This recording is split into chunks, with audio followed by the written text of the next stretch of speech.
honorary blue shirt for Fantastic Four, baby. If you haven't gone to see the movie, obviously go watch it right now because I will be getting into spoilers. You have been warned.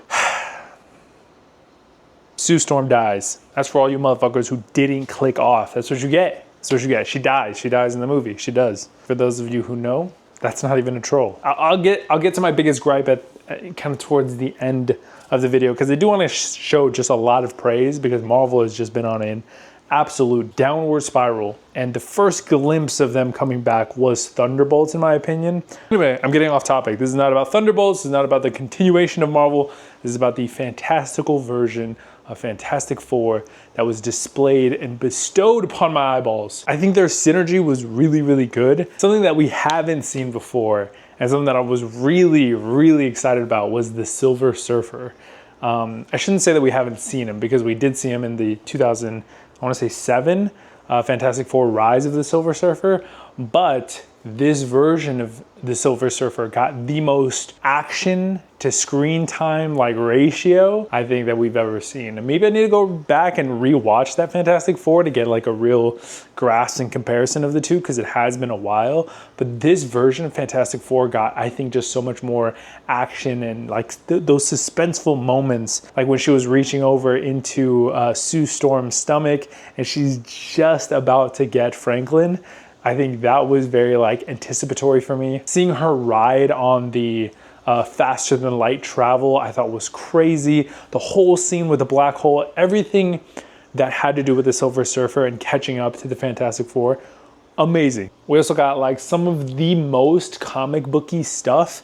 I can't name everything off the top of my head. I am not New Rockstars. All the respect in the world to that guy. They put so much effort into all of their videos, but all of the little things. Mole Man getting its first, at least in that I've seen, live action adaptation with the goggles and everything, and you get your first live action version of Subterranea. You could have a whole movie series dedicated to this version and be endlessly entertained. The Thing, his CGI was perfect, I thought. Anytime they used their abilities, I thought it was really, really well done. I did think Mr. Fantastic, Pedro Pascal's Mr. Fantastic, did get a little bit obvious at some points too, that his CGI was, coming in and CGIing. But overall, I forgive wherever I can because this movie was overall very entertaining. One of my biggest gripe actually, is going to be Mr. Fantastic's stretching ability. I've seen some people point out online that his stretching ability just didn't feel like it did in the past, and I have to wholeheartedly agree with that. At least in the comics that I've seen, it seems like Mr. Fantastic has a very high upper limit of where he's able and what he's able to stretch and how far he's able to stretch. And it just seems like they capped it so much in this version. I try to make justification in my head of him trying to pull himself back together so he doesn't get ripped apart. So maybe Galactus was struggling a little bit and that's why it was hurting him. But in reality, we really didn't see him stretch that much. It is superpowers because he's stretching obviously more than anybody could. He is elastic. But it feels like there's such a big limitation on him. I just hated that. I thought that was horribly done.